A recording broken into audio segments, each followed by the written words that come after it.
Hello everyone, welcome to my channel. On this channel we discuss all things finance and how to make your money work for you. My name is Tega. Today we'll be talking about how to budget smart in 2025. First tip would be to know all of your income and your expenses. So first you'd get a piece of paper and jot down all your sources of income, like a 9 to 5, a business, your side gigs or your side hustles, anything that basically gives you money, dividends, stocks, whatever gives you money. You would like to add all of that together, and then you'd like to know your expenses, your fixed expenses or mortgage, your transportation, your groceries, sort of those things, and then any expenses that could happen, like your miscellaneous expenses that happen in the month. You would also like to know that, and also add your coffee that you get from Tim Hortons every day. Add that because that's an expense that happens every day. After that, you would like to now know how to share your money, your income.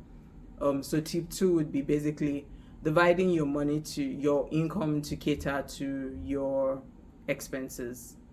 Now you could go through the 50-30-20 rule, which is basically 50% or 60%, if you may like, should go towards your expenses. 30% would go towards your wants, and 20% will go towards savings or investment. When you have chosen like the different areas you would want to budget your money, let's just work with the 50-30-20 rule. For your 20%, you would want to be using, tip 3 would be, you would want to be using the accounts that favor you.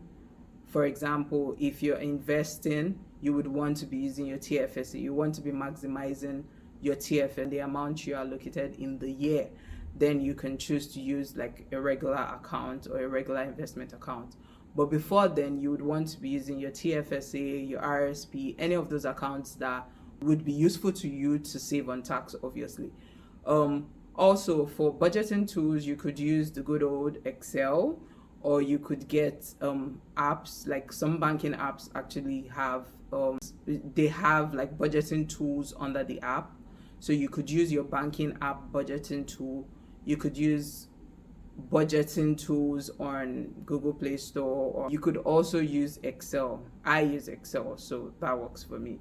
And allocate the percentages of things you want to, like your expenses, maybe based on percentages or how it is in your own life. And then the fourth one would be cutting out subscriptions that you do not need.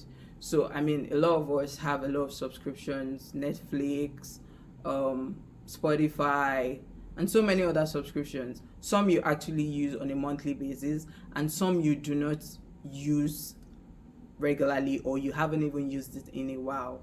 You would want to cut out some of those expenses because they look like small, tiny amounts of money, but after a period of time, they do add up to be like a whole lot. So if you're actually not using the subscription, why not just stop the subscription and stop paying for what you're not using?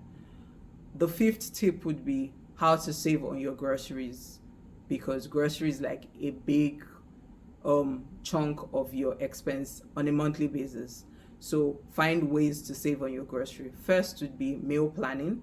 Plan your meals, like look at your pantry or your kitchen and know what you have in store, and plan meals in line with what you have and what you may just need a few things to add to it to make a meal, and what meals you want to eat, and then shop based on that instead of just shopping outright, because you could buy things you don't need.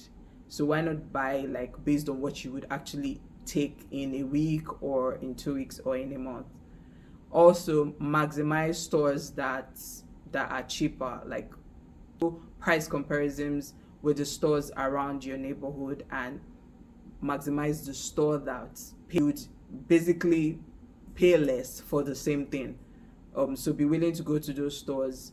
Also maximize things on sales, like you have groceries on sales, you have vegetables or stuff in the shop on sale.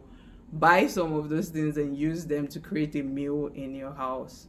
The sixth tip will be basically try to track your expenses. So as you spend, come back weekly or a few days and actually write down like what you have spent per your allocation. So if you had allocated like rent, obviously that's fixed, so you probably will spend the full amount. But for maybe groceries, for example, you may spend $100 in 1 week and then you may spend $60 in another week. Track all of that so that you're not going out of what you have previously budgeted to spend on that.